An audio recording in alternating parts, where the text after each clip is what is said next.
स्वर्ग जाने का असली हकदार कौन है और वह कौन सा पाप है जिसे करने वाले मनुष्य को नरक जाने से कोई नहीं रोक सकता है।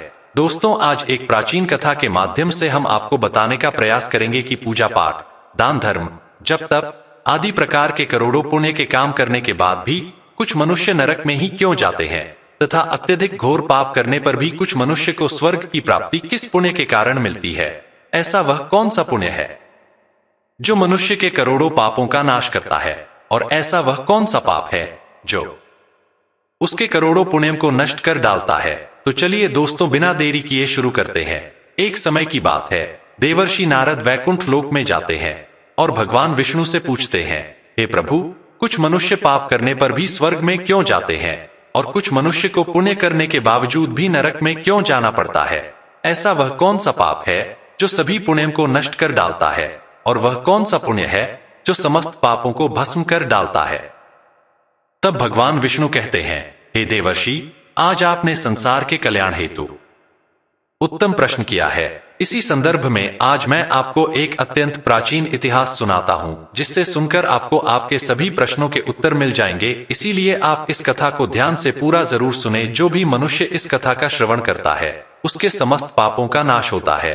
देवर्षि कहते हैं, हे प्रभु, आपके मुख से इस कथा को सुनना मेरा सौभाग्य है। मैं इस कथा को ध्यान से पूरा अवश्य सुनूंगा और इसका प्रचार करूंगा। भगवान विष्णु कहते हैं, हे देवर्षि, पूर्व काल की बात है। मध्य देश के एक नगर में एक ही समय पर 5 मनुष्यों की मृत्यु हो जाती है और वे सभी मृत्यु के पश्चात यमलोक में पहुंच जाते हैं। यमलोक पहुंचने पर वहां का दृश्य देखकर वे सभी भयभीत हो जाते हैं। उनका अंग अंग कांपने लगता है। यमलोक में विशालकाय आकार वाले यमराज सुवर्ण से बने सिंहासन पर विराजमान होते हैं। उनके पास चित्रगुप्त बैठे होते हैं, जिनके पास सभी प्राणियों का लेखा जोखा रखा हुआ है। यम के दूत प्राणियों को आगे धकेल रहे होते हैं। कुछ मनुष्य जोर जोर से विलाप कर रहे होते हैं, तो कुछ मनुष्य अत्यंत प्रसन्न होकर चल रहे होते हैं। स्वर्ग के द्वार से सुंदर प्रकाश दिखाई पड़ रहा होता है, तो वहीं नरक के द्वार से धधकती हुई अग्नि की ज्वालाएं दिखाई पड़ रही होती है। इस भयानक दृश्य को देखकर वे पांचों एक दूसरे से बात करने लगते हैं और अपने अपने पाप के विषय में चर्चा कर रहे होते हैं। उन 5 में से 4 लोगों ने अपने जीवन में बहुत पाप कर्म किए हुए होते हैं और उन सभी को यह जान पड़ता है कि अब वे चारों ही नरक में ही जाने वाले हैं। उन चारों में एक चोर होता है, दूसरी वेश्या होती है, तीसरा विद्वान पंडित होता है, तो चौथा एक राजा का सैनिक होता है तथा 5वां एक धनवान किसान होता है। वे पांचों अपने अपने कर्म फलों को भुगतने के लिए तैयार होते हैं। फिर एक एक करके सभी पापी और पुण्य आत्माएं आगे चल रही होती हैं। वे चारों एक दूसरे के पाप कर्मों के बारे में बताने लगते हैं। पहले चोर कहता है, भाई, मैं तो पक्का नरक में ही जाऊंगा, क्योंकि मैंने बहुत बार चोरी की है, दूसरों का धन लूटा है, दूसरों को तकलीफ दी है, लेकिन ऐसा मैंने मजबूरी में किया था। चोरी करके मैं अपने परिवार का पेट पालता था, क्योंकि मुझे कोई काम नहीं देता था। शायद विधाता ने मेरे भाग्य में यही लिखा था, इसीलिए मैं ही हम चारों में सबसे बड़ा पापी हूँ। मेरे पाप से मुझे कभी मुक्ति नहीं मिलेगी, यह मैं जानता हूँ। पता नहीं मुझे अगला जन्म किस पशु का मिलेगा, यमराज मुझे कौन सा दंड देंगे। उसके बाद वह वेश्या बोलती है, भाई, हम चारों में मैं ही सबसे बड़ी पापिनी हूँ। मुझसे बड़ा पाप यहाँ पर किसी ने नहीं किया होगा। जो स्त्री अनेक पुरुषों के साथ संबंध बनाती है उसे नरक में ही डाला जाता है, यही शास्त्र कहते हैं। इसीलिए मेरा भी नरक में जाना तय है, किंतु मैं शपथ खाकर कहती हूँ, मैंने यह पाप जानबूझकर नहीं किए हैं। जब मैं छोटी उम्र की थी तभी एक दुष्ट व्यक्ति मुझे उठाकर ले गया और जबरदस्ती मुझे वेश्या बना दिया। मैंने ना चाहते हुए भी कई पुरुषों से संबंध बनाए हैं। मेरे पास जीवित रहने के लिए यही एक उपाय बचा था। मैं करती भी तो क्या करती, मेरे पास इतनी शक्ति नहीं थी कि मैं उस दुष्ट पुरुष से लड़ सकूं। पता नहीं किस पाप के कारण मुझे इस जन्म में वेश्या बनना पड़ा और ना जाने आगे मुझे किस पशु के रूप में जन्म लेना पड़ेगा। मेरे पाप से यह जान पड़ता है कि मैं भी पक्का नरक में ही जाऊंगी। उसके बाद वह सैनिक बोलने लगता है, भाई, हम चारों में सबसे बड़ा पापी तो मैं ही हूँ। मैंने बहुत बड़े पाप किए। मैं राजा का सिपाही था, इसीलिए मैं लोगों पर जोर जबरदस्ती करता था। मैंने कितनों के प्राण लिए हैं, ना जाने कितने मासूम लोगों को सताया है, ना जाने कितने निर्दोष लोगों को मेरे हाथ से दंड मिला है। यमराज मुझे कभी क्षमा नहीं करेंगे और मैं निश्चित ही नरक में ही जाऊंगा। लेकिन मैंने यह सभी पाप जानबूझकर नहीं किए हैं। अपने प्राणों के भय से और परिवार के पालन पोषण के लिए मुझे यह पाप करने पड़े हैं।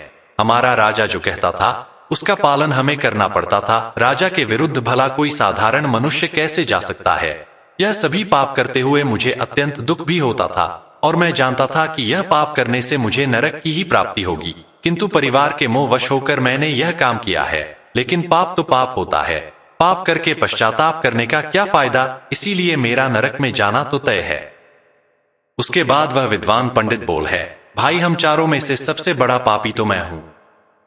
तुम लोगों ने जो पाप किए हैं वह जाने अनजाने में किए हैं, या किसी ने तुमसे जबरदस्ती करवाए हैं, या मजबूरी में किए हैं। किंतु मैं तो विद्वान था, मैं सब सत्य असत्य जानता था, मुझे सच और झूठ का ज्ञान था, लेकिन फिर भी मैंने धन के लोभ वश यह पाप किए हैं। शास्त्र कहते हैं कि जो सब कुछ जानकर भी पाप करता है वह निश्चित ही नरक में गिरता है। मैंने अपने ज्ञान का दुरुपयोग किया है।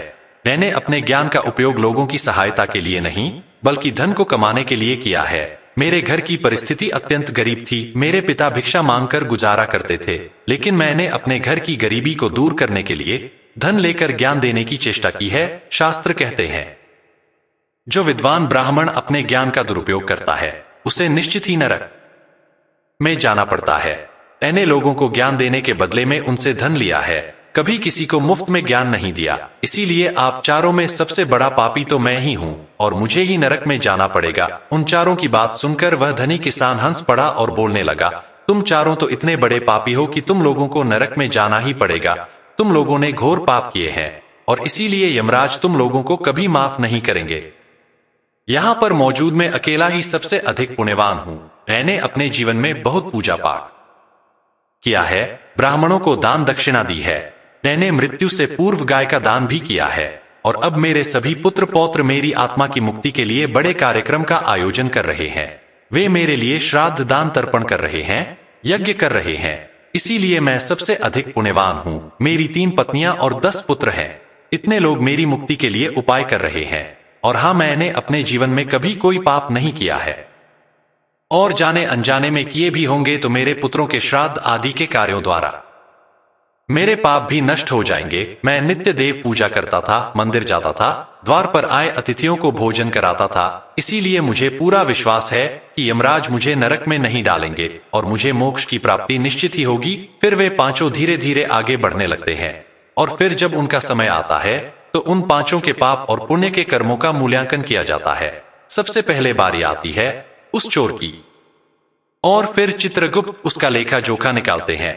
कुछ देर तक विचार करने के बाद उसके पाप पुण्य का मूल्यांकन करने के बाद यमराज उसे स्वर्ग में जाने के लिए कहते हैं। इस निर्णय को सुनकर चोर आश्चर्य में पड़ जाता है और बड़ी ही प्रसन्नता से वह स्वर्ग के दरवाजे की ओर चला जाता है। दूसरी बारी आती है वेश्या की। चित्रगुप्त उस वेश्या का भी लेखा जोखा निकालते हैं, और कुछ देर तक विचार करने के बाद उसके पाप पुण्य का मूल्यांकन करके यमराज उसे भी स्वर्ग में जाने के लिए कहते हैं। इस विचित्र निर्णय को सुनकर वह वेश्या भी आश्चर्य में पड़ जाती है। उसे यमराज के निर्णय पर विश्वास नहीं होता है और वह बिना कुछ कहे ही बड़ी ही प्रसन्नता के साथ स्वर्ग के द्वार की ओर चली जाती है। फिर तीसरी बारी आती है उस सिपाही की। चित्रगुप्त उसके भी कर्मों का लेखा जोखा निकालते हैं, और कुछ समय विचार करके उसके पाप पुण्य का मूल्यांकन करके यमराज उसे भी स्वर्ग में जाने के लिए कहते हैं। इस निर्णय को सुनकर वह सिपाही भी सोच में पड़ जाता है और बड़ी ही प्रसन्नता के साथ वह स्वर्ग के द्वार की ओर निकल जाता है। फिर चौथी बारी आती है उस विद्वान ब्राह्मण की। चित्रगुप्त उस ब्राह्मण के कर्मों का लेखा जोखा निकालते हैं और कुछ देर तक विचार करते हैं। फिर यमराज उस ब्राह्मण को भी स्वर्ग में जाने के लिए कहते हैं।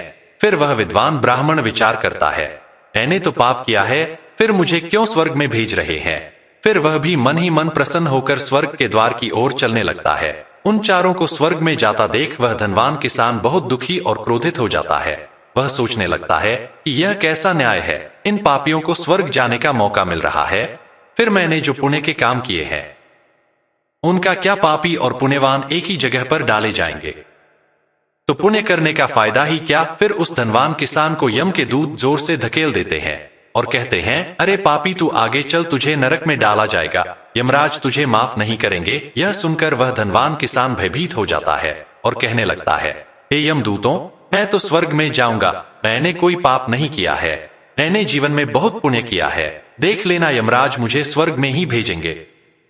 फिर वह धनवान किसान यमराज के सामने आकर खड़ा हो जाता है। चित्रगुप्त उसके कर्मों का लेखा जोखा देखते हैं और उसके पाप पुण्य के कर्मों का मूल्यांकन करते हैं, तो उसके पाप का पलड़ा भारी हो जाता है और यमराज उस धनवान किसान को कहते हैं, अरे दुष्ट, तूने तो बहुत बड़ा अपराध किया है, तू तो नरक में जाने के ही योग्य है। इतना सुनते ही वह किसान थर-थर कांपने लगता है और यमराज से कहता है, हे धर्मराज, यह अन्याय है।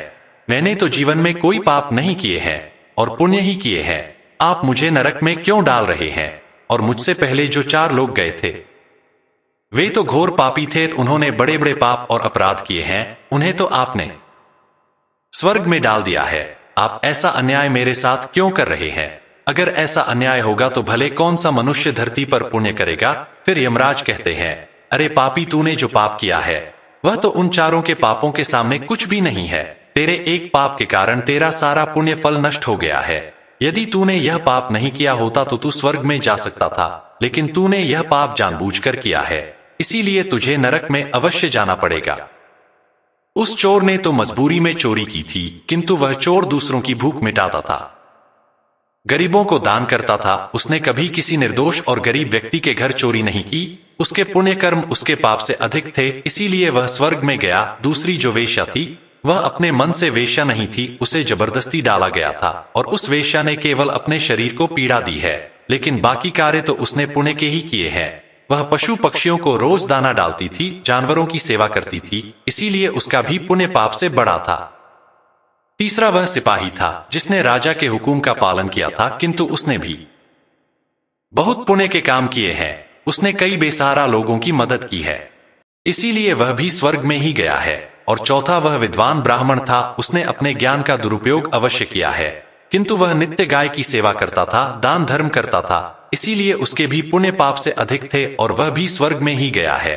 इतना सुनकर वह धनवान किसान बोलता है, हे धर्मराज, इन 4 ने जो भी पुण्य किए हैं वह तो मैंने भी किए हैं, बल्कि उनसे ज्यादा किए हैं। फिर भी मैंने ऐसा कौन सा पाप किया है जो मुझे नरक में भेजा जा रहा है? यमराज कहते हैं, हे दुष्ट, याद कर, तूने उस अबला विधवा नारी पर गलत लांछन लगाया था कि उसने तेरे घर पर चोरी की है, और इसके साथ ही तूने उसके ऊपर कई अन्य गलत लांछन लगाए थे। उसे व्यभिचारिणी और वेश्या कहकर उसके चरित्र का हनन किया है और राजा ने उसे सत्य समझकर उस अबला विधवा नारी को मृत्यु दंड दे दिया था। हे पापी मनुष्य, ब्रह्मा हत्या, चोरी, मदिरापान आदि प्रकार के घोर पापों से भी प्रायश्चित करके मुक्त हो सकता है, किंतु दूसरों पर गलत लांछन लगाने पर कोई प्रायश्चित नहीं है। जो दूसरों पर गलत आरोप करता है, सत्य जानकर भी दूसरों को झूठ कहकर उनके पर दोष डालता है, वह तो सबसे बड़ा पापी है। उसके द्वारा किए गए सभी पुण्य नष्ट हो जाते हैं।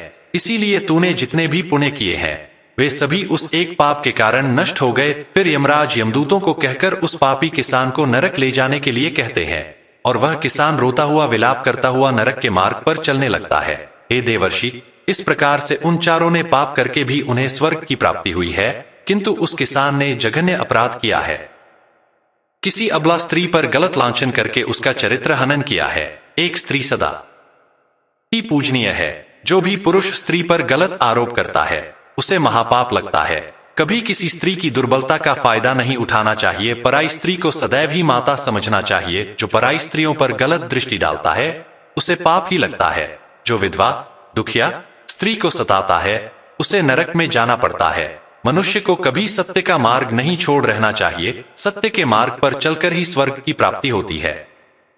असत्य का साथ देने से मनुष्य के सभी पुण्य भी नष्ट हो जाते हैं।